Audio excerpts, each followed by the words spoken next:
Moving on from a leadership perspective, internal and external stakeholders. So what we have here on the slide is actually looking at this from some work that we've worked with multiple utilities on. And these are essentially stakeholder scorecards that we have developed, and I've given you 3 examples of one being the PUC, one being residential customers, and the third being utility operations. And so the key question around stakeholder management is fundamentally, with the increased visibility and scrutiny of these initiatives, how will you as a utility proactively manage your relationships with both internal and external stakeholders? How will you manage your relationship with consumer advocates? How will you manage your relationship with your labor unions to make sure that you are aligned in the new skills and capabilities, and that you all have alignment around the business outcomes that you as a business want to achieve with your smart grid initiatives, and that you're all working toward a common goal? And then finally, I want to reinforce the point around defining, discovering, developing, and deploying talent. So have the talent requirements been assessed and identified, and are there talent gaps in the existing organization, and is there a plan to attract and retain? For example, we had completed a recent engagement with a utility company around their IT organization, and actually did a detailed competency model and skills assessment around where their current IT organization fell, and then looking at ahead to the smart grid world, what types of skills and capabilities was the IT organization going to require going forward. And it was very interesting to see where the gaps were. So for example, one was security.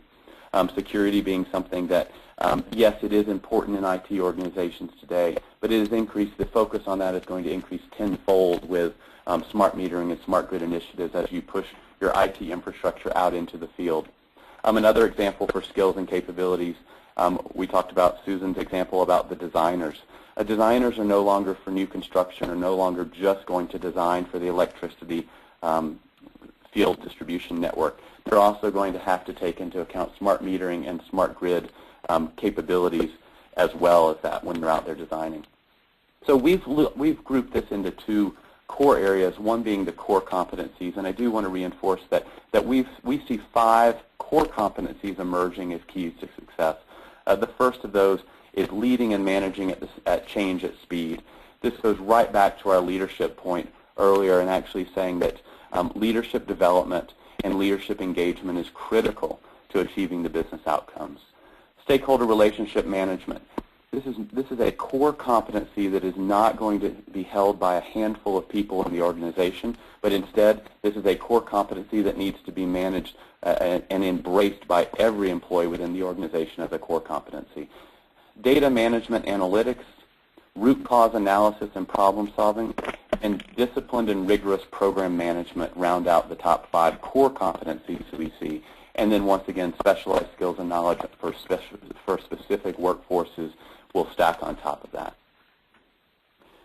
And then finally, moving on to my final slide here, I encourage all of you to think of your smart grid initiatives, no matter where you are currently starting, whether that be in a smart metering space, whether that be through the smart grid initiative, or whether that be at the beyond the home, or whether some hybrid of those.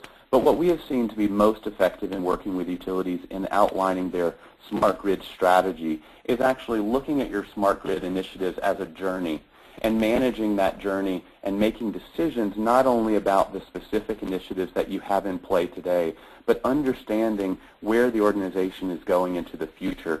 And so to the question around distributed generation, if you notice on the journey slide, you'll see here at the very far right, it is not something we're going to see en masse tomorrow, but we do anticipate that microgeneration and advanced consumer energy monitoring is something that is in the future. And we're seeing a number of our clients start to look at this as a journey and making deliberate decisions today, whether those be around technology or whether they be around workforce decisions or recruiting and talent.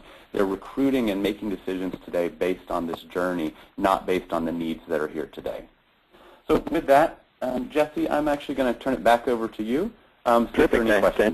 Thanks very much, Brian. We do have some questions. We had an earlier question about the role of DG and microgeneration, and I wanted to point out that was answered in your last slide, and that all these slides will be available next week at smartgridnews.com, where you'll be able to study them in more detail. We have brought up another poll, and we'd appreciate it if you take just a moment to record your opinions there. And before we move on, and by the way, we will run just a few minutes long today because I want to have time for Bill Devereaux of PG&E to tell us his lessons learned. And so if you're able to stay with us, we'll be sure and we'll spend plenty of time with Bill as well. We did have a question about the leadership and knowledge talent of the high-tech industry versus the power utility industry, and if one or the other has an advantage when it comes to smart grid initiatives. And perhaps this speaks to recruiting people as well. You know, I think it's a great parallel to draw. I've also seen parallels drawn between the telecom industry, how in a lot of cases has actually moved through a very similar journey, and even to some extent on the customer relationship side over to the financial services industry. I think as you start looking to, going back to the idea for talent management on defining your talent needs and then discovering your talent, I think you're spot on in that when you are now discovering the talent that you need to successfully drive your business forward, the high-tech industry is going to be one of those sources of talent that utilities will start to look for. Absolutely. Terrific. Another question is about whether smart grid and related communication technologies will reduce or increase the amount of staff needed for grid operations. And then how are folks going to pay for that? You know, that's a great question, and I will actually I will ask others on the panel here as well to chime in. I don't know that there is a single answer, and that may sound like a non-answer to you. But in some cases, it will increase.